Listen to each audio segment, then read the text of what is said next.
Let me tell you my story. My skin is always like this. Let's talk about sex and put an end to fossil fuel exploitation to prevent environmental catastrophe.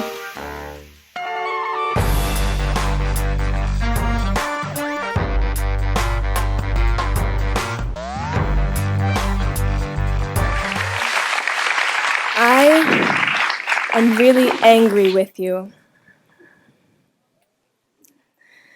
but you don't know it. I am in love with you, but you don't know it. I am angry, sad, depressed, jealous, anxious, all of these things, but you wouldn't know.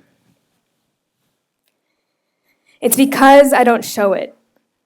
The metaphor of a bottle is often used to describe the suppression of emotion. In this society we live in today, negative feelings such as jealousy, anger, hate, sadness, and even love are deemed bad. They are not something to be shown in public, and so they are kept internalized, pushed into this locked bottle where things can come in, but they cannot go out. And then there's the explosion, kaboom, which looks something like this. But slowly, the bottle pulls itself back together again, and the process repeats itself. This all has to do with expression. Those who are less comfortable expressing themselves can bottle. I am a living example of this metaphor. I remember when I was 14 years old, was the first time I didn't hide when my parents fought. I was sitting in my room and I heard screaming, shouting, accusations, confrontation, and everything that makes me uncomfortable to this day. I was sitting at my desk with a towel over my head, with my hands over my ears, trying not to listen, but I could hear every single word, and everything was so irrational. It was this explosion of suppressed anger over the simplest of things. Then I hear my sister walk out of her room next to mine, and then I hear her voice amongst my parents. And I couldn't take it anymore. So I took a deep breath, and for the first time in 14 years, I walked out of my room, facing my fear. That night turned out to hold some of the most emotional growth for my family because we expressed and we worked through many uncomfortable topics we've been pushing away. So besides something as intense as direct confrontation, and as intense as that, how does someone like me, who is used to keeping in the intimate and the things, begin to let them out? Let's start with catharsis. Catharsis is the act or process of releasing strong emotion, especially by art, by exercise or experience. It originates from Greek, meaning purification or cleansing. On a more personal scale, catharsis is talking in darkness late at night with a friend about the universe, about childhood trauma, about how much you love someone, but how much pain they have caused you. Catharsis is the release and the expression of the feelings that live in these bottles. And besides someone you can be vulnerable with, like a friend or a therapist, other spaces of catharsis can be found in meditation or in exercise. But one of the most common spaces for individual catharsis is in a journal. When I was 8 years old, this was the first time I really kept a journal, if you could call it that. It was a thin black moleskin that I recorded some of my daily activities in. A common entry would look something like this, with big handwriting and spelling that not many people can read. Something like, today I went to the beach with my sister and we had a great time and we were laughing. I was not achieving catharsis in this space because I was just writing facts. There was no emotion. 8 months ago, though, I started this process again, and I started keeping a new type of journal for one of the first times since I was 8 years old. And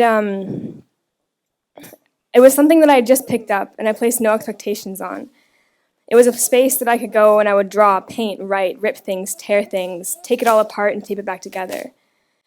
It was a place that I could be myself and vomit this bottle onto paper. And very soon, I noticed small but dramatic differences in my life. I was drawing and painting for the first time since middle school. I was writing about things I was afraid of doing, afraid of saying, afraid of being. And then I could finally do, say, and be all of these things. And when I started looking into the impacts of journaling in this way, I realized that everything I was experiencing was scientifically proven fact. Journaling has been proven to clarify thoughts and feelings, to reduce stress and asthma, to enhance creative flow and self-love, to make you empowered, to help resolve disagreements with others. The list goes on and on and on, but it has been proven to lead to emotional healing. And in this world we live in today, global emotional health has never been worse. And they did a study at the Harvard School of Public Health where researchers were looking at the link between lifespan and expression. The sample consisted of 796 men and women, with the average age being 44 years. And each participant was given a survey to complete that was designed to assess how much emotion they suppressed. There was questions such as, when I'm angry, I let people know.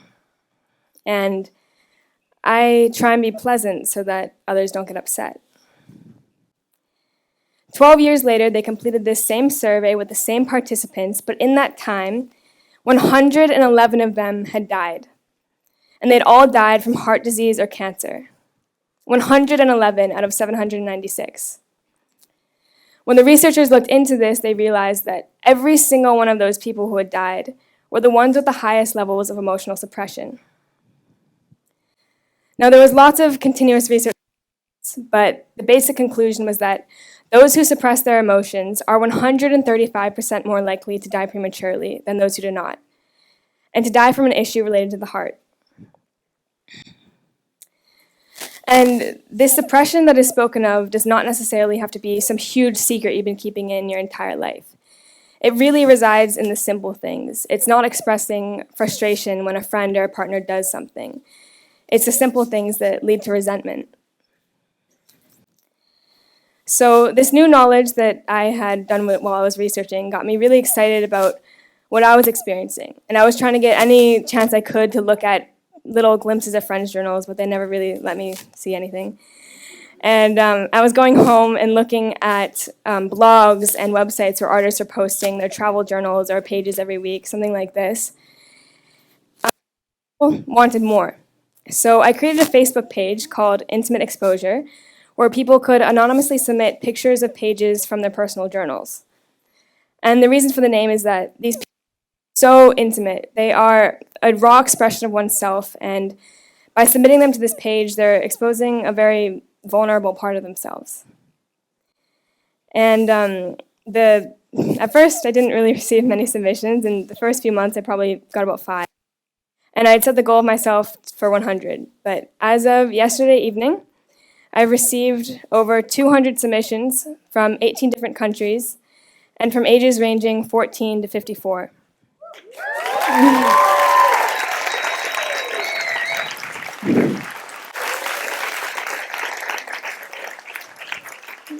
And intimate expression ranging from self-hatred to self-love, from wanting to die to bursting with joy. And everyone put this expression on paper in different ways. These are now all collected on my website. So from reading and dissecting every single one of these pieces, and I read every single one, and some of them were very hard to read, not only the handwriting, but the content. And then relating it back to my own research and my own experience and interviewing many of these people, 3 visible patterns emerged from having this type of cathartic space in a journal. The first one is hurt. As I began reading and really looking into the deeper meaning behind many of these pieces I'd received, I realized that many of them are very dark. One of these emotions that we feel as if we cannot express beyond our own walls, there's all of these things we keep in the bottles. There were drawings of suicide attempts and the smearing of blood on paper, and writing of being raped by a best friend. The second is reflection. As people get deep into this process, they begin to look back at what they've done, what they've created. They can see their patterns and recurring blocks in their life begin to emerge. I noticed this with myself as well. I could see when I was slipping into light and darkness, and things I had no idea I was suppressing came forth. And when I conducted some of these interviews, I asked about this question. So what are some of the biggest patterns? And they were all things that we don't talk about. The biggest ones were issues with body image, with sex and sexuality, with families, whether parents or children, and with self-love. And these are all things that don't really make it to your everyday conversations. And the last one is growth. After speaking with some of these people on their own process of expression, they all experience some form of emotional healing and personal growth, along with stress relief and the enhancement of creative flow. Personally, this proved to me that everything I'd researched was true. So having a space for catharsis, for the individual expression of these emotions, is necessary because it allows for personal growth. No one wants to fall down this modern hole of mental health and emotional health issues. No one wants to die 30 years early.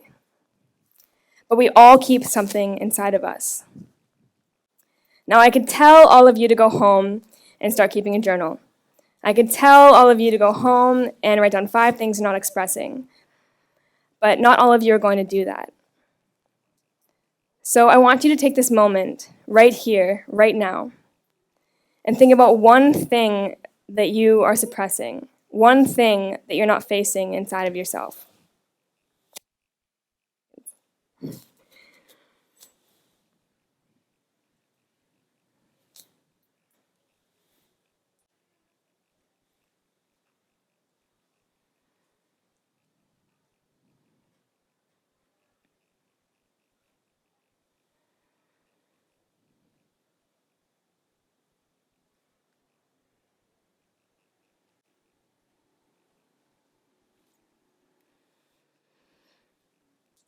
Now that you have that, I want you to think about what it would feel like to have that off of your chest. I can tell you, after a huge emotional release, you feel high. Not only like a cloud has been lifted off of your body and mind, but like you're literally invincible. The process is not necessarily going to be easy, but the best advice I can give you is to not push it away. You deserve to be freed. So my challenge for you is simple. Think about what you just thought about. And keep thinking about it. Thank you.